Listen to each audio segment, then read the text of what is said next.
ठीक है, चलिए अब आते हैं थर्ड प्लेस पे जहां स्टैक यूज होता है। वेरी इंपॉर्टेंट, ध्यान दीजिए। whenever pass arguments to a function, whenever we pass arguments to a function, oh Shriram, in that case you'll get an error called stack overflow. Shriram, ऐसी स्थिति में stack overflow होता है। I will give you an example. आप एक infinite loop में किसी function को कॉल कीजिए। श्रीराम, एक इनफाइनाइट लूप लिखिए and try calling a function in that infinite loop. आप मानते हैं स्टैक कभी ना कभी फुल होगा इसमें? अगर लूप इनफाइनाइट चल रहा है और उसके अंदर मैं एक फंक्शन कॉल कर रहा हूं, at some point of time the stack will get full और आपको एक्सेप्शन, रन टाइम एरर मिलेगी which is called stack overflow. Java में आप देखिएगा, जावा में आपको ये दिखेगा अगर आप जावा को प्रोसेस करना जानते हो।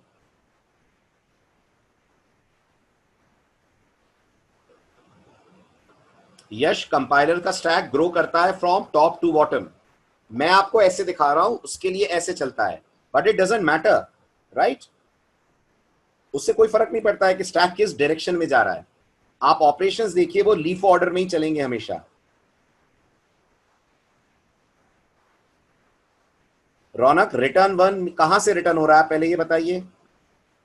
किसी नॉर्मल मेथड से रिटर्न कर रहे हैं कि मेन से रिटर्न कर रहे हैं?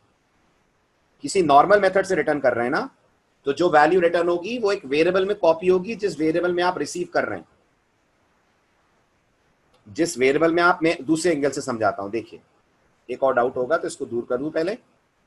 चलिए मैं रिटर्न वाला केस भी लेता हूं। ठीक, इमेजिन करिए ये हमारे पास मेन है। ठीक, इमेजिन करिए ये हमारे पास इंटीजर x है, ठीक है, और हमने लिखा हुआ है x equal to string length और यहां मैंने पास करा है सचिन। आप बताइए रौनक, स्ट्रिंग लेंथ से वैल्यू रिटर्न होगी? स्ट्रिंग लेंथ तो रिटर्न करने वाला फंक्शन हुआ ना, तो आपका वाला केस आ गया जो आप कह रहे हो, ठीक है। और ये गेट सी एच, आप देखिए स्टैक कैसे काम करेगा, स्टैक की फंक्शनिंग समझिएगा। स्टार्ट करें इस एग्जांपल का ट्रेस स्टैक के पॉइंट ऑफ व्यू से। देखिए क्या करेगा कंपाइलर आपके कॉल को देखकर, ठीक है। सबसे पहले आएगा CLR फंक्शन कॉल है फंक्शन कॉल। कंपाइलर जानता है मेन छोड़ना पड़ेगा, कंपाइलर जानता है मेन छोड़ना पड़ेगा, जानता है। तो ये जो कंपाइलर के पास स्टैक है, कंपाइलर इस स्टैक के अंदर एक फ्रेम बनाएगा। आपने सुना था ना मैंने क्या कहा था, इसको क्या बोलते हैं? Stack frame. It is called stack frame, right. अब स्टैक फ्रेम में वो क्या क्या रखेगा? स्टैक फ्रेम में एक तो वो x वेरिएबल रखेगा और एक वो आपका ये पूरा इंस्ट्रक्शन रखेगा string length Sachin. Are you getting this? समझ आया? ठीक है। अब फिर वो CLR को रन करने जाएगा, ठीक। जब वापस लौटेगा CLR से, तो बताइए अगला इंस्ट्रक्शन कौन सा है? अगला इंस्ट्रक्शन कौन सा है? स्ट्रिंग लेंथ है ना। तो कंपाइलर इस स्टैक फ्रेम को पॉप करेगा। पॉप करेगा तो उसे ध्यान आएगा फिर से फंक्शन कॉल आ रहा है फिर से फंक्शन कॉल आ रहा है ना, स्ट्रिंग लेंथ फंक्शन कॉल ही तो है, ठीक है। तो कंपाइलर x को रखेगा यहां पर, स्ट्रिंग लेंथ को एग्जीक्यूट करने जाएगा और यहां पर printf को भी रखेगा। आप सोचिए जब वो स्ट्रिंग लेंथ से वापस आएगा तो सचिन लेकर आया, आई मीन सचिन की लेंथ लेकर आया, सचिन की लेंथ लेकर आया। सचिन की लेंथ लाकर कंपाइलर को ये दिख रहा है कि ये वैल्यू कॉपी हो रही है x में, उसने x को प्रिजर्व करके रखा हुआ है ना स्टैक में।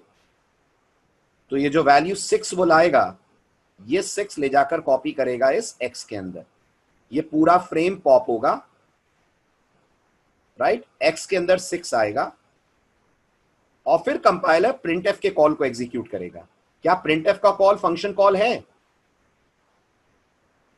क्या printf का कॉल एक फंक्शन कॉल है?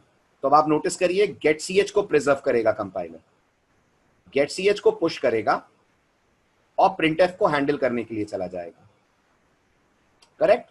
जब printf से वापस आएगा, अगर आप भूले ना हो तो क्या printf कुछ रिटर्न करता है?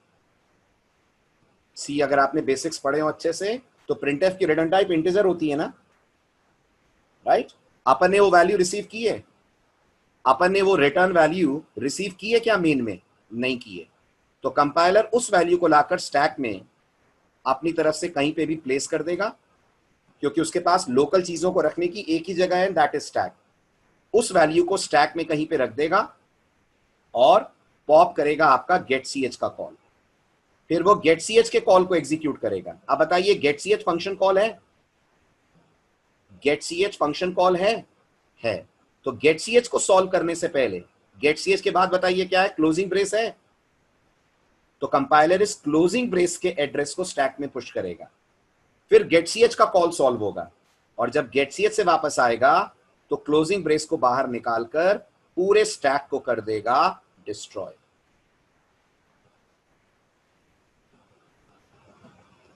प्रिंटफ को ऊपर वाले फ्रेम में रहना चाहिए। कौन सा ऊपर वाला फ्रेम प्रशांत? कौन सा फ्रेम? जब CLR कॉल हुआ फ्रेम में क्या जाता है प्रशांत, ये बताओ?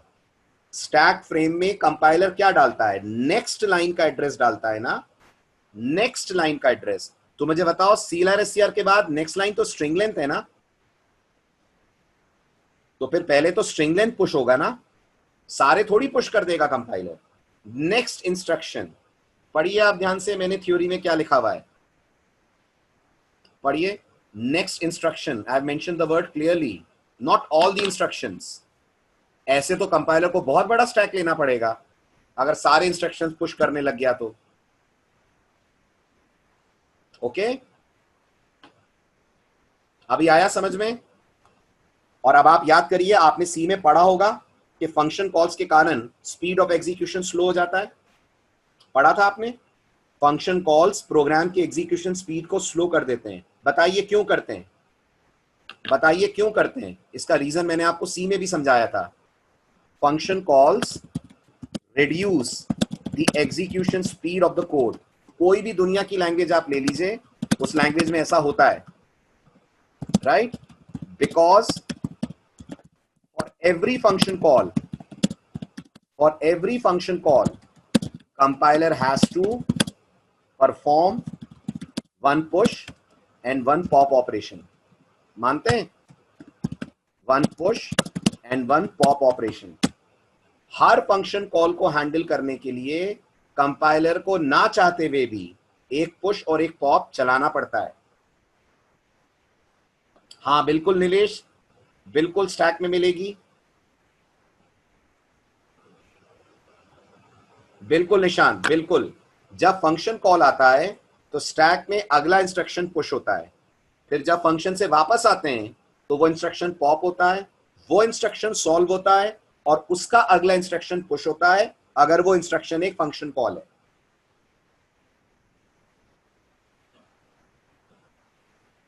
Yes Raunak, it will work exactly same, it will work exactly same.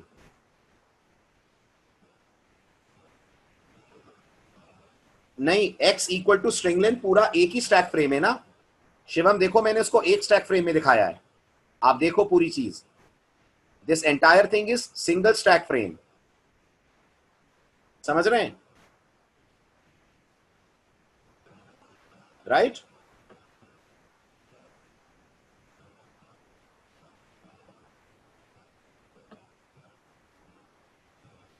उसके नीचे वाले में क्या, पहले तो ये x इक्वल टू वाला पॉप हुआ ना, ये पूरा पॉप होगा, x की वैल्यू x में 6 आएगा और ये पूरा पॉप हो जाएगा, राइट? फिर प्रिंटफ चलेगा। Yes, a particular block inside a stack, in programming language terminology it is called stack frame. हुआ क्लियर? तो इसे अगर हम कंपाइलर के टर्म्स में बोलें तो जो आपने अपने प्रोग्राम के अंदर ये एलिमेंट्स पुश करें, ये 10, 20, 30, अगर आपको याद हो तो लास्ट लेक्चर में अपन ने डायग्राम ड्रॉ करा था, ये 10, 20, 30 सारे के सारे स्टैक फ्रेम कहलाएंगे आपके डायग्राम के हिसाब से। ये जो आपने पुश करा है आपके लिए नॉर्मल एलिमेंट्स हैं, कंपाइलर के लिए दे आर स्टैक फ्रेम्स। समझ आया?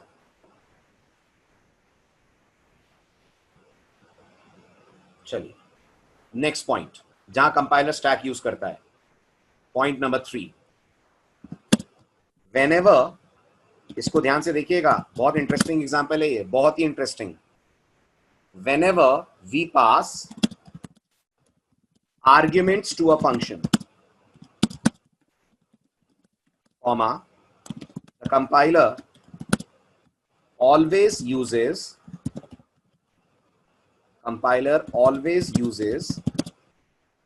stack for passing these arguments, and in the function it again pops these arguments from the stack। ठीक, समझिए अभी मैंने क्या लिखा है। इमेजिन कीजिए आपने सी लैंग्वेज में प्रिंटएफ में लिखा printf percentage D A comma B comma C. एक सिंपल सा इंस्ट्रक्शन है, मानते हैं? अब अगर मैं आपसे बोलूं ये ए बी सी क्या है, तो आप मानेंगे ये सारे के सारे प्रिंटएफ के आर्ग्यूमेंट्स हैं। ठीक, हमने कभी इस बात पे ध्यान नहीं दिया, लेकिन इंटरनल बात यह है, जब कंपाइलर इस प्रिंटएफ को सॉल्व करता है तो ऐसे नहीं करता है जैसे हम सोचते हैं लेफ्ट टू राइट, ऐसे नहीं करता है, वो करता है हमेशा इसको राइट टू लेफ्ट। ध्यान दीजिएगा। तो कंपाइलर के पास जो स्टैक है प्रिंटएफ के कॉल को सॉल्व करने के लिए, उसमें सबसे पहले वो सी वेरिएबल की वैल्यू को रखता है, सबसे पहले वो सी वेरिएबल की वैल्यू को रखता है, फिर उसके बाद बी को रखता है, फिर उसके बाद ए को रखता है। ये पुशिंग हो रही है, और जब वो प्रिंटएफ में पहुंचता है तो वो पॉपिंग करता है। तो सबसे पहले पॉप बाहर ए होता है, फिर पॉप बी होता है, फिर पॉप सी होता है, और स्क्रीन पे आपको ए बी सी की वैल्यू दिखती है। ठीक है, अब इस एग्जाम्पल से क्लैरिटी नहीं होती, समझ नहीं आता कि अंदर स्टैक यूज हो रहा है। सब यही सोचते हैं सर लेफ्ट टू राइट चलता तो भी तो ए बी सी का ही आउटपुट आता। आपको लग रहा है कि लेफ्ट टू राइट चलता है, लेकिन द ट्रुथ इज कंपाइलर हमेशा आर्ग्यूमेंट्स को राइट टू लेफ्ट ऑर्डर में पुश करता है। अब मैं इस बात का प्रूफ देने के लिए आपको एक एग्जांपल दिखाता हूं। इमेजिन कीजिए ए की वैल्यू 10 है। ध्यान से इस एग्जांपल को देखिएगा। Yes yes Shivam, fourth argument string भी है, बिल्कुल स्ट्रिंग भी गई है, स्ट्रिंग भी जाएगी, वो परसेंटेज डी वाला पार्ट भी जाएगा। मैं अभी उसको हटा रहा हूं क्योंकि हम सिर्फ वेरिएबल्स पे ध्यान दे रहे हैं। ठीक है, चलिए अब ध्यान दीजिए। मैंने कहा printf percentage D plus plus A comma A plus plus. लगाइए दिमाग और गेस करिए इस प्रोग्राम का आउटपुट क्या आएगा। पहला चांस मैं आपको देता हूं, बताइए। पहले आप सोचिए और बताइए इस कोड का आउटपुट क्या आएगा।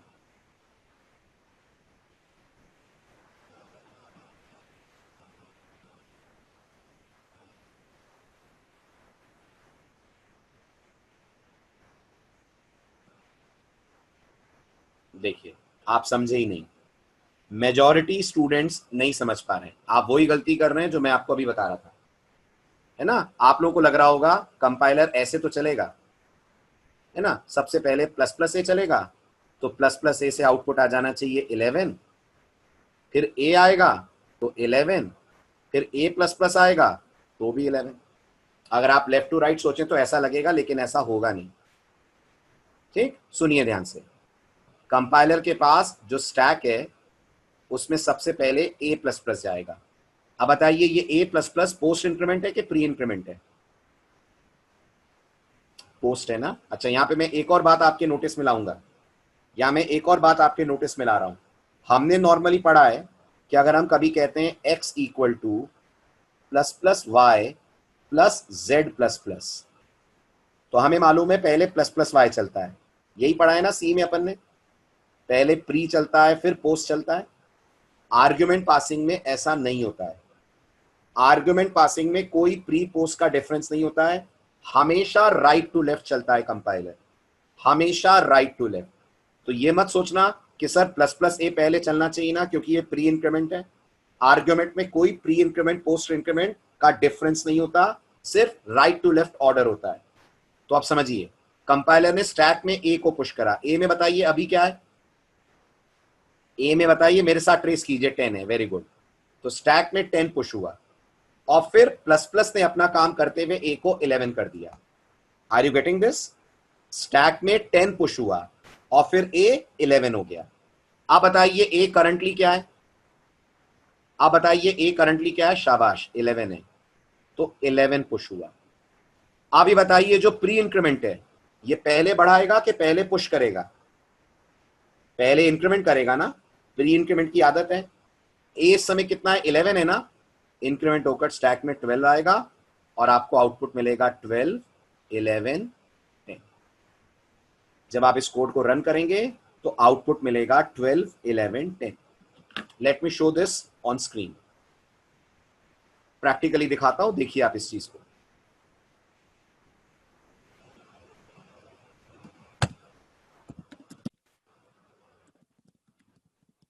ये मैंने एज यूजुअल stdio.h और conio.h को यूज करा। मेन लिया, मेन के अंदर इंटीजर a लिया जिसमें 10 है।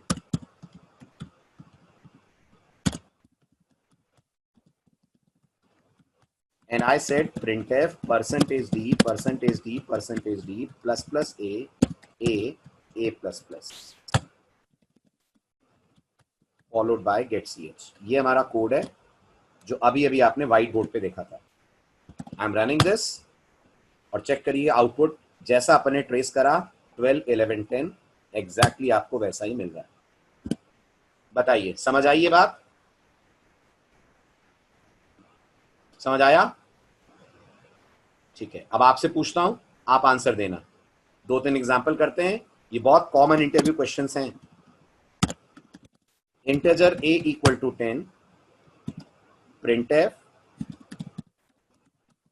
%d a comma plus plus a comma a plus plus. बताइए आउटपुट।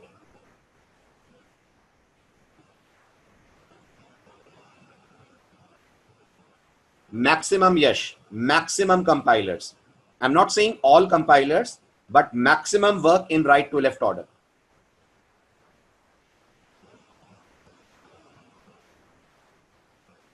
करिए सॉल्व। ठीक है, सबसे पहले कंपाइलर a प्लस प्लस पे आएगा, स्टैक में पुश करेगा a की current value which is 10, a को बना देगा 11। फिर प्री इंक्रीमेंट आएगा, वो 11 को बना देगा 12, 12 पुश होगा। फिर a आएगा, 12 पुश होगा। आउटपुट 12, 12। आया समझ सबको? क्लियर हुआ?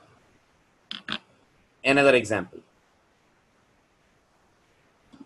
integer a is equal to 5, printf %d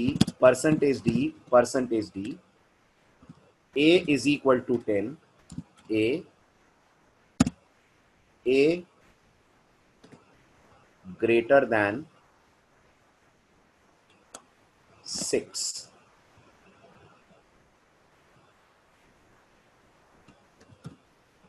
बताइए।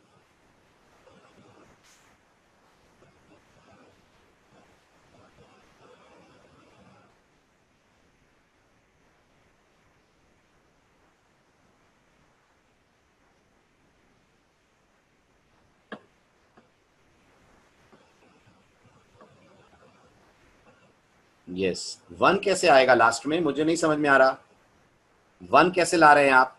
गलत हो जाएगा। देखिए, सबसे पहले सॉल्व होगा a ग्रेटर देन 6, ये फर्स्ट इंस्ट्रक्शन है जो सॉल्व होगा। a की वैल्यू कितनी है? 5 है ना? क्या 5 6 से बड़ा है? नहीं है, तो कंडीशन फॉल्स हुई। फॉल्स कंडीशन सी प्रोग्रामिंग में 0 होती है ना, 0, राइट। a की वैल्यू अभी भी 5 ही है, तो 5, और a इज इक्वल टू 10, तो स्टैक में जाएगा 10। पॉप करेंगे 10 5 0। अब आया समझ? अब आप एक बार फिर से थ्योरी पढ़िए तो आपको क्लैरिटी मिलेगी। Whenever we pass arguments to a function, the compiler always uses stack for passing these arguments, and in the function it again uses stack for popping the values of these arguments. हुआ clear? ठीक। Last use stack का वो हम और आप करेंगे अगले lecture में। ठीक है, अगले लेक्चर का टॉपिक का हाईलाइट मैं आपको दे दे रहा हूं। फोर्थ है programmers use stack to solve some very popular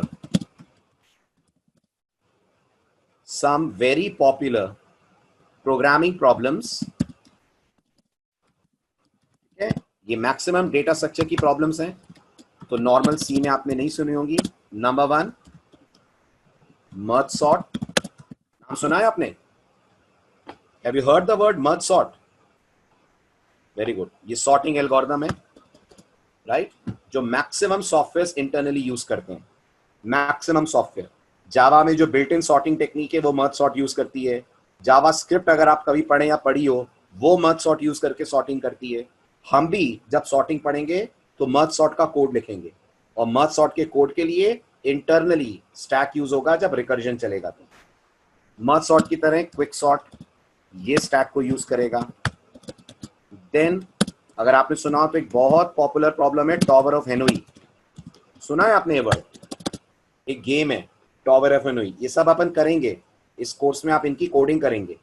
लेकिन इन सब के अलावा सबसे पहले जो हम करेंगे वो है एक्सप्रेशन सॉल्विंग एंड कन्वर्जन।